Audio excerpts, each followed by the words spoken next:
That was a tough shooting stretch there starting the third quarter. Beyond the misses, what do you think of kind of finding advantages and getting the opportunity to? Yeah, I thought for the most part we found advantages, missed them. We'll need to see what our crashing numbers are. We ended up with more shots.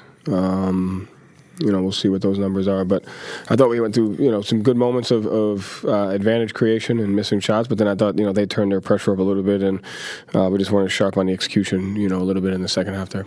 Is there, beyond shots going in, are there things you want to see in those situations when things are kind of spiraling a little bit? Well, I mean, I think the game's connected, right? So if they're not, you want to crash, obviously, to get extra possessions, which I thought we did. You want to try to get stops, which help get out in transition and get easy ones. And so I think it was a combination of, our defense. We weren't getting a lot of stops, and then we were having to play against a set defense. So I think it's connected. You want to get stops, get out and run. You want to crash, get extra possessions. What was breaking down defensively?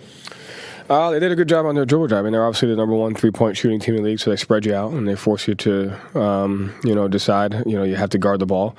They test your individual defense. They test your angles, and they do a good job if they kick out. And so they had some great shot making tonight, but I think a lot of it came from just their ability to break us down, spread us out, and then make passes for open shots.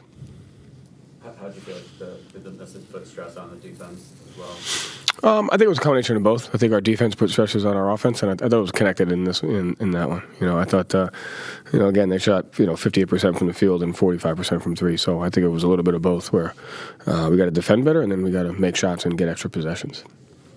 You pulled the starters with about 6 minutes left. It was 16 or 17, I think. A little earlier than you normally would. It's just kind of like one of those. Yeah, it's just one of those nights. It's not our nights. We've played some good basketball, had an understanding of when we're at our best. Tonight we got a taste of when we're not at our best. So, we got to get back to work, continue to work at it. But, yeah, it's just one of those. It's just not our night.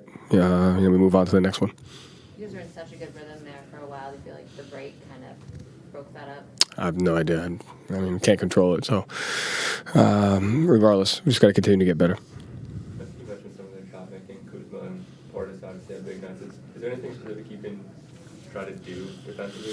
Well, I think with Kuzma, a lot of it was in transition. A lot of it was driving. It wasn't as much. He only shot 2 threes, so a lot of it was, doing a better job on tendencies, understanding, what his tendency is, and doing that. And I think Portis was a little bit of both. He was, 5 for 6 from 3, and then he got some post ups as well. But he played well. Those guys played well. We got to do a better job defensively on taking away their tendencies, being more disciplined in that, and then make them uncomfortable so they're not as in rhythm on their shots. Do you have to say anything to Sam? No, it'll be fine. He's good. Thank you, Joe. Thanks.